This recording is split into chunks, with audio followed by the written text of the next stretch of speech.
Bismillahirrahmanirrahim.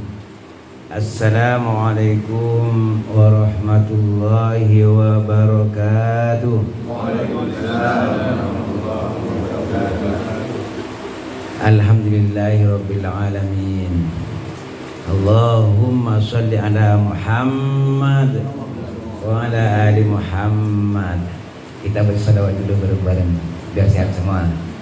Allahumma sholli ala sayyidina Muhammadin tibbil qulubi wa dawaiha wa afiyatil abdani wa shifaiha wa nuril absari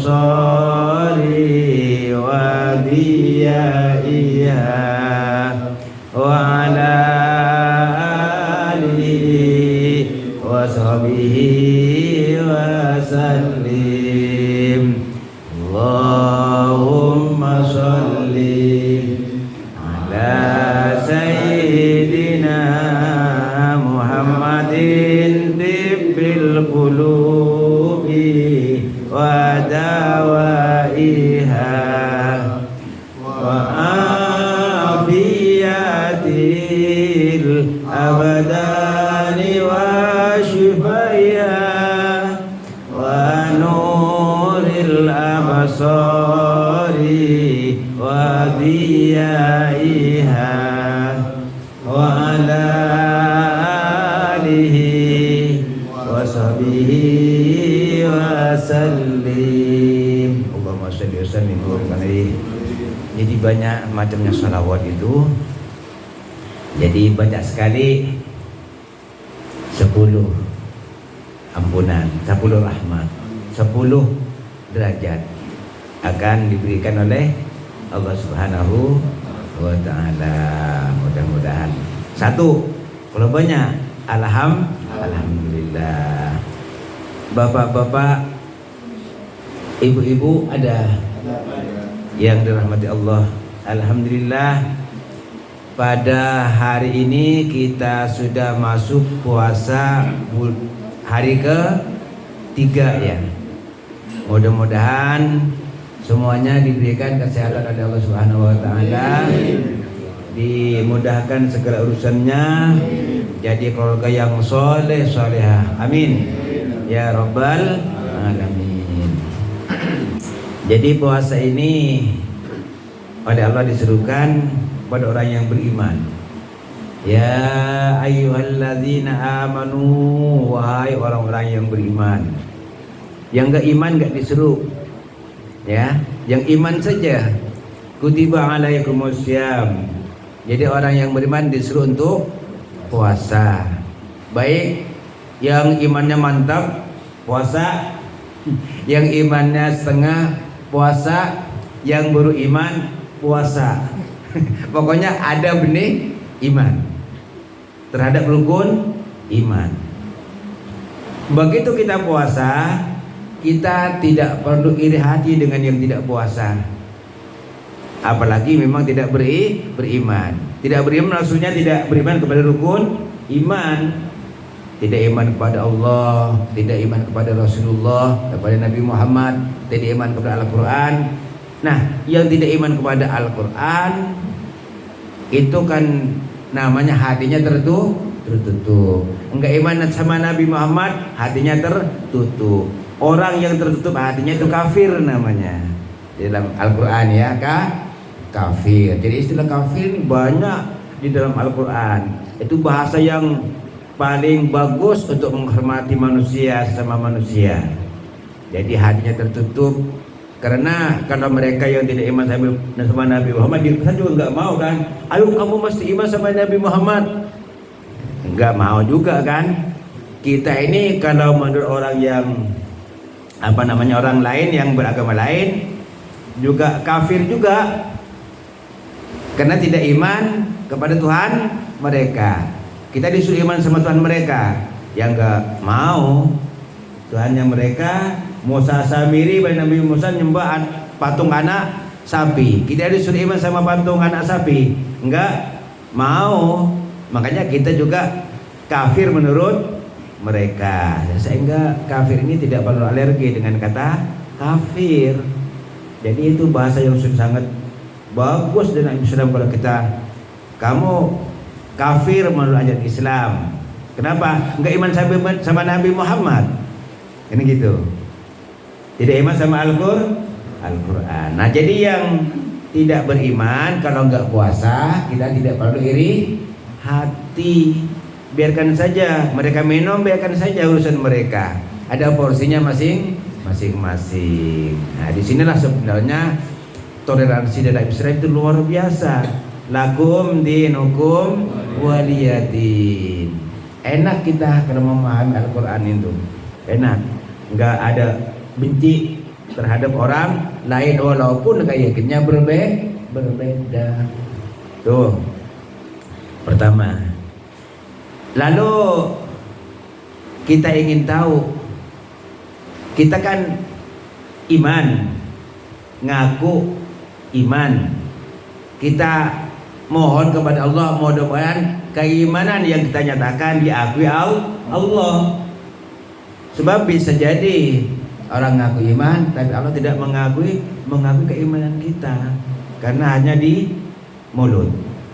Qalatil a'rabu amanna qul lam tu'minu walakin qulu aslamna walamma yadkhulul imanu fi qulubikum. Orang Arabi, orang Badui itu menyatakan amanah, kami telah beriman. Qul, Muhammad katakan sama mereka, belum beriman. Kenapa? Iman yang kamu nyatakan itu belum menyelinap ke dalam hatimu, sehingga tidak ada ciri-ciri keimanan dalam keseharian. Yang ada Islam, ikut sholat, ikut tarawih, tapi tarawihnya tidak dilandasi iman, hanya ikut-ikutan, malu sama tetangga, enggak enak sama tetangga, sholat karena ya ada kebetulan di rumah ada mertua gitu.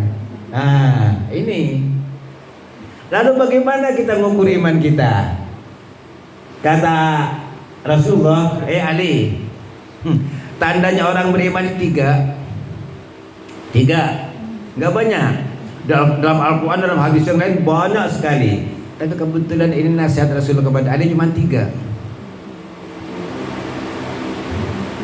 Yang pertama, yubadiru fi ta'atillah. Urusan taat segera. Enggak entar. Sudah ada enggak kita milih seperti itu? Kalau ada azan, enggak sibuk dengan yang macam-macam, langsung wudu, pergi ke tempat sholat, terus kita sholat. Kalau itu yang kamu miliki, berarti kamu ada satu tanda beriman. Tapi kalau entar, berarti lebih mendahulukan kowe, mendahulukan diskusi, mendahulukan makan daripada mendahulukan Allah. Itu yang pertama.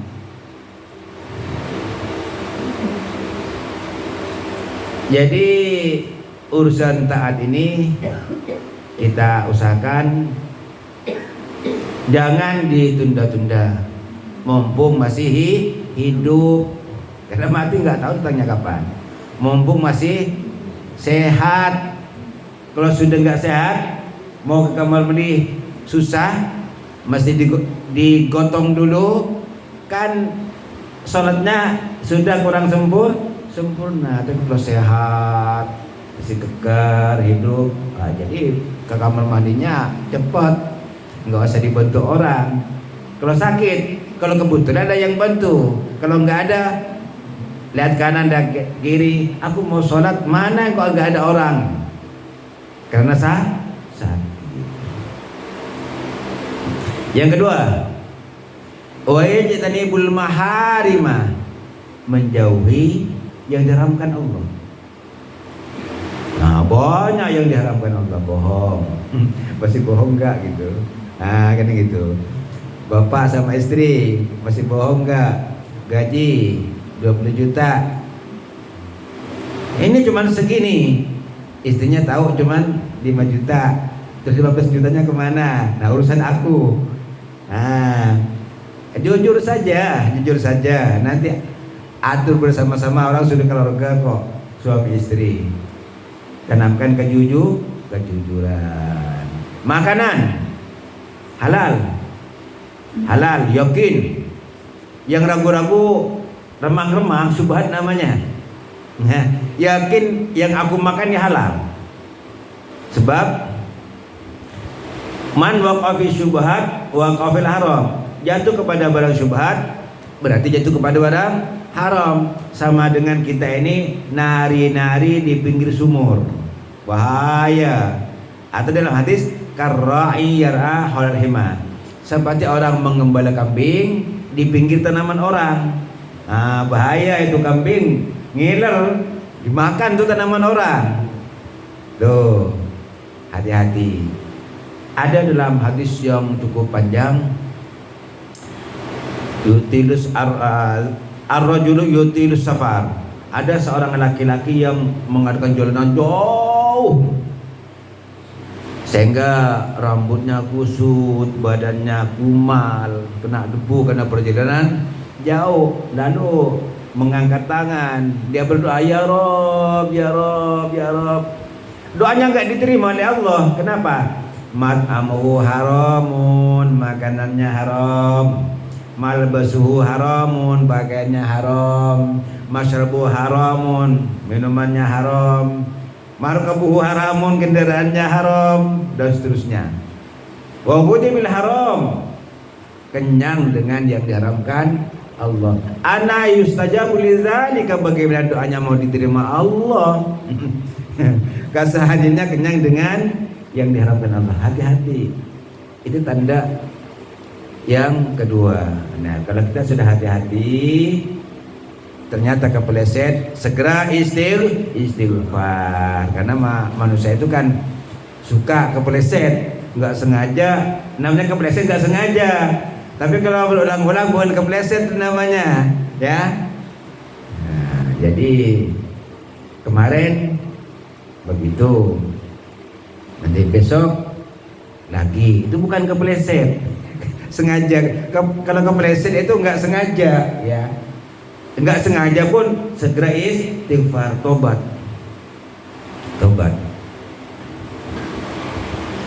Apalagi wa yuhsinu ila man asaa, berbuat baik kepada orang yang berbuat jahat kepada kita. Berarti tidak gampang, tapi bukan nggak bisa, ya, berat.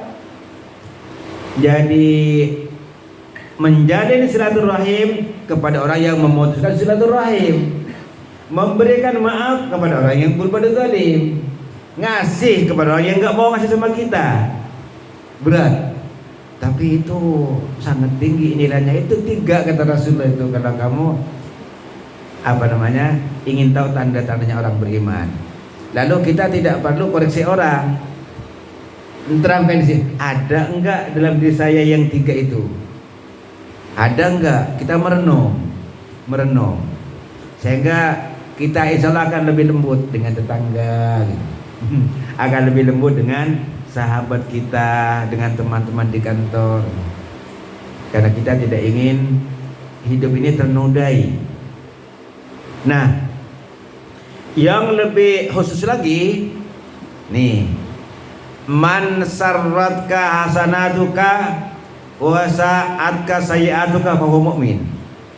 Siapa yang merasa senang, girang, gembira ketika berbuat baik, alhamdulillah, aku datang ke Al-Furqan ngantuk tapi aku ingin salat subuh berjamaah, senang.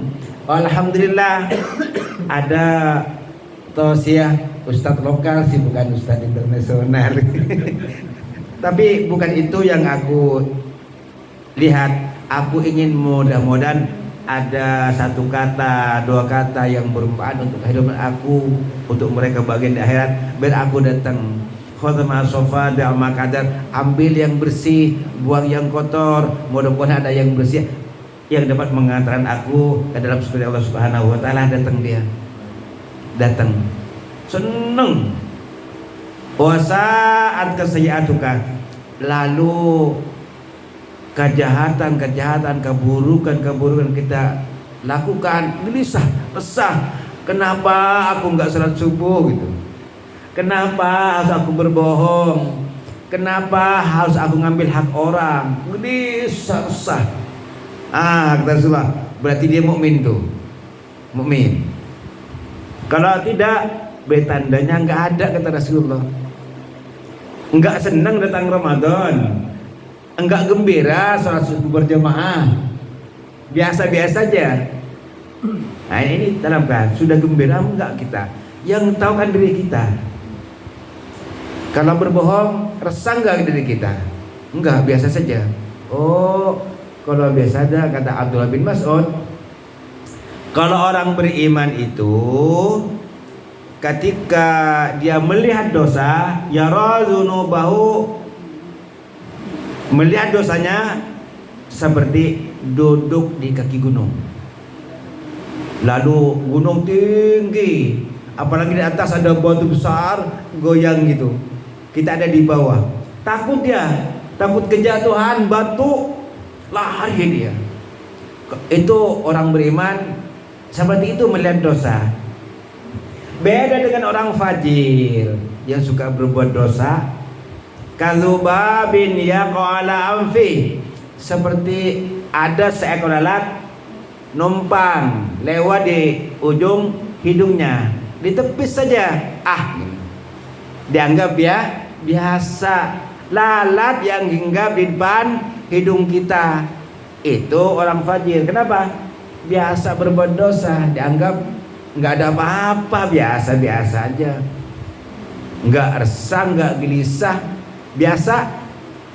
Korupsi biasa, kerjaan sehari-hari kok tuh. Nah ini mesti kita tanamkan untuk diri kita masing-masing. Kenapa? Perasaan seperti itu kita nggak bisa lihat, itu ada dalam hati masing-masing. Dan kita ini tidak ditugaskan oleh Allah untuk korek-korek hati orang, nggak akan bisa melihat. Tidak ditugaskan untuk ngurusin hati orang, ngurusin hati sendiri-sendiri. Tuh hidup tuh mukmin tuh, itu yang disuruh berpuasa oleh Allah ini. Nah, begitu itu sudah tertanam, untung kita nggak akan celaka. An-nasu kulluhum halaka ilal mu'minun, manusia semuanya akan celaka. Celaka kecuali orang beriman. Kalau ada iman, alhamdulillah, nggak akan celaka. Enak hidup kita, insya Allah. Bukan hanya enak di dunia, enak dunia akhirat. Amin, ya Rabbal alamin. Tapi hadis ini ada kelanjutannya. Wal mu'minuna kulluhum halka illal alimun. Orang yang beriman pun akan celaka kecuali dia punya ilmu. Nah, dia punya iman, tahu caranya berpuasa, tahu caranya sholat. Makanya mesti ngaji. Kalau ada pengajian, rajin ngaji. Nggak cukup dengan iman. Iman mesti dipersandingkan dengan ilmu. Jadi Allah yarfa'illahu alladzina amanu minkum walladzina utul ilma darajat. Yang akan diangkat oleh Allah derajatnya orang yang beriman, yang punya ilmu. Jadi mau kerja urusan dunia mesti punya ilmu, urusan akhirat mesti punya ilmu. Nah, kalau kerja untuk bangun mushola nggak punya ilmunya pembangunan, ya amburadul itu. Begitu juga ibadah kita. Man aradat dunya fa alaihi bil ilmi wa man aradal akhirah fa alaihi bil ilmi. Punya keinginan untuk meraih kebahagiaan dunia mesti punya ilmu. Dunia akhirat mesti punya ilmu. Jadi urusan dunia ada ilmunya, urusan akhirat ada ilmunya. Enggak, masih titik. Wal alimuna kullu malka ilal amilun. Orang yang berilmu pun akan celaka kecuali yang mengamalkan. Jadi punya ilmu kalau hanya ilmu ya sekadar ilmu. Jadi orang yang punya ilmu tapi tidak diamalkan kasyajari bila samarin, seperti pohon yang tidak ada buahnya, hanya menebarkan sampah. Makanya punya iman, rajin ngaji, mengamalkan ilmunya. Alhamdulillah aku ikut ngaji. Mungkin tidak semua yang diucapkan itu aku anggap bermanfaat, tapi mungkin ada sekata dua kata yang bermanfaat. Alhamdulillah. Jadi mesti punya iman, mesti punya ilmu mesti diamalkan. Kata Imam Syafi'i, ilmu itu seperti air. Air kalau ingin bersih mesti ngalir. Ya, mesti ngalir, bergerak. Ilmu itu mesti bergerak seperti air. Kalau air itu diem, kata Imam Syafi'i, akan keruh, nanti busuk. Busuk. Jadi ilmu mesti diamalkan. Seberapa banyak? Ya semampu kita. Kita juga tidak perlu maksa-maksa. Di luar kemampuan fisik kita ini kan ada kemampuan yang terbatas. Tidak usah maksa-maksa di luar kemampuan. Sudah stroke, lumpuh, mau lari-lari, bahaya. Ya kita memahami diri kita saja. Tapi jujur, tidak pura-pura stroke. Aku stroke ini, malas ke mushola. Padahal sehat. Hati-hati, jangan-jangan nanti kata-kata jadi doa. Hati-hati. Tuh. Sehat, ya jujur saja sehat. Ayo ke mushola. Aku punya duit, jujur saja. Ke mushola perlu penyempurnaan ini. Aku punya duit, jujur saja, keluarkan aja duitnya semampunya. Enggak usah nanti mau ikut bantu mushola ngutang dulu, enggak usah, yang ada saja. Tapi jujur, ada katakan ada, tidak ada katakan tidak ada. Jadi enak. Itu tandanya orang beriman kan seperti itu, enggak mengada-ada, apa adanya saja. Wal amilun halka ilal mukhlisun. Yang beramal pun hati-hati, mesti ikhlas. Kalau begitu mesti iman, mesti punya ilmu, mesti beramal, mesti ikhlas karena Allah. Jadi ikhlas itu ya udah, aku hanya ingin pahala dari Allah, aku hanya ingin ridha Allah. Yang lain gak ada urusan. Mau saya dibilang apa, ya urusan Allah juga gitu. Kan dia bicara, omongannya nggak enak didengar, ya bibirnya digerakkan Allah, biarkan saja. Aku serahkan juga kepada Allah, selesai. Tidak perlu disikapi dengan marah. La taghdab, jangan marah, kata Rasulullah itu. La taghdab, farad dan merol, la taghdab, sampai diulang-ulang. Nggak usah marah, biarkan saja. Ya omongannya nggak enak, biarkan saja. Itu yang ngomong mulut dia, mungkin digerakkan oleh Allah nguji kesabaranmu, kan di situ. Nguji kesabaran. Kalau kamu sabar, innama yufassabiruna ajrohum bighairi hisab. Kalau kamu sabar akan mendapatkan pahala unlimited, luar biasa tanpa batas. Kalau sabar, enggak enak omongannya, biar saya nunduk saja. Urusan Allah, aku kan ingin pahala. Nah, di situ enak hidup tuh, enak. Tapi kalau kita hadapi dengan marah, gelisah, nggak bisa tidur, makan nggak enak. Jadi Allah ini menggiring kita supaya tenang, enak mengalami kehidupan. Serahkan sama Allah. Makanya diajarkan oleh Rasulullah itu kalau mau datang ke mushola, datang ke masjid, sakinah, wiqaran, tenang. Enggak usah lari-lari, tenang aja. Di mana kamu dapatkan, ya ikut saja. Dapat rakaat kedua ya enggak apa-apa. Tapi enggak usah lari-lari. Tenang saja. Nah, tenang jalan. Hanya kalau bisa kita sudah siap-siap sebelum masuk waktu, kita sudah siap sehingga nanti tidak buru-buru dan bisa mengikuti di rakaat pertama. Ya Allah, itu ya ayyuhalladzina amanu, baru kita bicara masalah amanu ini. Jadi amanu, mudah-mudahan kita menjadi hamba-hamba Allah yang beriman. Udah jam berapa ini kelamaan nanti? Maunya sampai jam berapa? jam 9 ya nggak ada acara.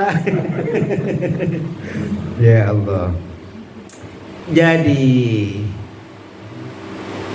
orang yang ikhlas pun fi khatarin azim, dalam penuh dengan pertanyaan-pertanyaan, raghaban wa rahaban, berharap-harap cemas. Aku sudah usaha ikhlas, tapi diterima oleh Allah ya. Itu yang ikhlas itu masih bertanya-tanya. Aku sudah usaha ikhlas. Iya, kamu jadi imam tadi baca ayat itu ikhlas enggak? Nah, ragu nih di sini nih. Raghaban wa rahaban. Kok ayatnya cukup panjang? Ya, kalau kita di dalam hati itu sudah ada keraguan-keraguan, cepat kembalikan kepada Allah. Ya Allah, jadikanlah kami menjadi hamba-Mu yang ikhlas beramal ya Allah. Kembalikan kepada Allah. Kalau pas mau baca ayat, ada perasaan seperti itu, udah baca yang paling pendek saja. Langsung baca inna a'tayna kal kautsar. Jangan karena wah enggak enak sama jemaah, hilang lagi ikhlasnya. Yura'unan nas, habis pahalanya ini. Ini jaga. Ikhlas jaga. Ketika jadi imam kok ada di sini nih, aduh, enggak enak kalau pendek-pendek ini. Aku kebetulan hafal ini baca yang jauh-jauh panjang. Kembalikan, langsung baca yang pendek saja. Ini usaha-usaha untuk ikhlas.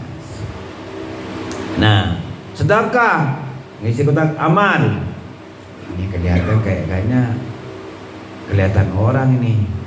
Udah, aku enggak usah naruh di musola, tapi nanti diem-diem sama bendaharanya. Ini enggak banyak. Bungkus itu pakai amplop, ya. Jangan kasih tahu. Ini cuman 10 juta. Enggak usah kasih tahu, diem aja. Kalau perlu transfer saja lewat rekeningnya. Jadi enggak lihat. Itu salah satu perjuangan untuk ikhlas. Jadi sedekah sirri itu nilainya lain daripada ini dari aku cuma sedikit, tolong ya diumumkan nanti di musuh lain. Lalu gak diumumkan marah. Nah, uangnya habis, nilainya tidak ada. Jaga amal kita. Nah, sementara Allah dalam ayat itu dua sebenarnya. Amanu kutiba alaikumusiyam. Asyam ini kan amal. Amanu iman, adanya dalam hati. Nah, amal kita iman kita mesti dibuktikan dengan amal. Wujudnya dalam ayat itu adalah puasa. Puasa. Jadi ada keyakinan memancarkan sikap, ada action. Enggak hanya yakin saja, ada perbuatan yang kita lakukan. Tapi ingat, kita berbuat kebaikan. La yasuqul khair Allah. Tidak ada yang bisa menggiring kita untuk melakukan kebaikan kecuali Allah. Mantapkan di sini. Alhamdulillah aku bisa ke masjid. alhamdulillah aku bisa berpuasa karena aku digerakkan oleh Allah, diizinkan oleh Allah, aku diberikan kaki ini sehat oleh Allah, bisa ambil wudhu. Jangan sombong. Aku sudah, alhamdulillah, aku sudah rajin ke masjid. Dan diam-diam saja, mantapkan di dalam dada. La yasukul khair Allah, tidak ada yang bisa menggiring kepada kebaikan kecuali Allah. La yasrifus su'a, tidak ada yang bisa menjauhkan aku dari perbuatan dosa dan maksiat kecuali hanya karena Allah. Mantapkan di sini nih. Ini menjaga hati. Aku tidak berbohong, alhamdulillah Engkau giring aku ya Rob. Enggak usah ngomong sama orang, diri kita masing-masing. Habis sholat keluhkan sama Allah itu semuanya. Makana min nikmati min Allah, semuanya nikmat datang dari Allah. La haula wala quwwata illa billah, tidak ada daya dan upaya kecuali hanya izinmu, hanya dengan kehendakmu ya Rob. Ini mantapkan di sini. Sehingga kata Ibnu Athaillah, seorang sufi, kita ini tidak pantas mengandalkan amal kita. Jadi i'timad 'alal amal. Alamatul i'timad 'alal amal nuqsanur raja inda wujudiz zalal. Orang yang mengandalkan amal, dia harapannya kepada Allah sedikit. Padahal yang memberikan segalanya ini Allah Subhanahu wa ta'ala. Kita harus mantap. Jadi kita ingin surga, jangan aku surga karena aku sudah amal-amal ini. Itu amal tidak akan bisa memasukkan kita ke surga. Yang bisa masukkan kita ke surga rahmat Allah, karena rahmat Allah. Nah, karena rahmat Allah itulah kaki kita sehat, kita bisa berangkat ke masjid. Tangan kita sehat, bisa berbuat baik. Jadi bergeraknya tangan dan kaki karena rahmat Allah, sehingga pada akhirnya surga pun karena rahmat Allah. Dan jangan, wah aku sudah hatam tiap hari Al-Quran, amal kamu, oh berarti kamu bersandar kepada amal, bukan bersandar kepada Allah. Ini perjuangan untuk membina hati supaya ikhlas. Dan ini perlu latihan terus, perlu latihan. Jadi ini datangnya dari Allah, dan sikap seperti itu akan menghilangkan kesombongan. Tidak akan mengandalkan amal kita, karena semua kebaikan-kebaikan, dan terhindar dari kejahatan karena adanya rahmat Allah yang Allah berikan kepada kita. Kalau toh kita bisa memberikan sesuatu kepada orang lain, tanamkan, ini aku dapat rahmat dari Allah, dapat rezeki dari Allah, saya kembalikan kepada Allah melalui hamba Allah, sehingga tidak membusukkan dada. Kamu dulu sekolah aku membiayai. Bukan, jangan seperti itu. Ini nikmat Allah, rahmat Allah, aku kembalikan kepada Allah melalui hamba Allah. Amalnya plong, enak. Mudah-mudahan di akhir ayat la'allakum tattaqun, menjadi hamba Allah yang bertakwa, terpelihara dari hal-hal yang tidak diizinkan Allah. Itu takwa. Terpelihara dari hal-hal yang tidak diizinkan Allah, karena perintahnya kita jalankan, larangannya kita tinggalkan. Mudah-mudahan yang singkat ini menjadi salah satu bekal menuju kebahagiaan yang abadi dalam Darussalam, rumah yang penuh dengan kedamaian, surganya Allah Subhanahu wa ta'ala. Amin ya rabbal alamin. Mungkin cukup, nanti insyaallah hari yang lain kita lebih panjang, dan setelah ini kalau mau diskusi boleh. Al-Fatihah. A'udzu billahi minasy syaitanir rajim. Bismillahirrahmanirrahim. Alhamdulillahi rabbil alamin. Ar-Rahmanir Rahim. Maliki yaumiddin. Iyyaka na'budu wa iyyaka nasta'in. Ihdinas siratal mustaqim. Siratal ladzina an'amta 'alaihim ghairil maghdubi 'alaihim waladdallin. Amin. Bismillahirrahmanirrahim. Alhamdulillahirabbil alamin. Allahumma shalli ala Muhammad wa ala ali Muhammad. Ya Allah ya Rabbana, ampuni dosa kami, ampuni dosa orang tua kami, ampuni dosa seluruh keluarga kami, ampuni dosa sahabat dan kerabat kami, ampuni dosa guru-guru kami, ampuni dosa kaum muslimin dan muslimat ya Rabb, karena Engkau Maha Pengampun. Mudahkan segala urusan kami ya Rabb, sehatkan kami ya Rabb, jadikanlah kami menjadi hamba-Mu yang saleh dan salehah. Rabbana atina fid dunya hasanah wa fil akhirati hasanah wa qina adzabannar wa adkhilna al-jannata ma'al abrar ya aziz ya ghaffar ya rabbal alamin. Wa sallallahu ala khairil khalqi Muhammadin sallallahu alaihi wasallam. Subhana rabbika rabbil izzati amma yasifun wa salamun alal mursalin walhamdulillahi rabbil alamin. Hadanallah wa iyyakum ajma'in wa billahi taufiq wal hidayah. Wassalamu alaikum warahmatullahi wabarakatuh.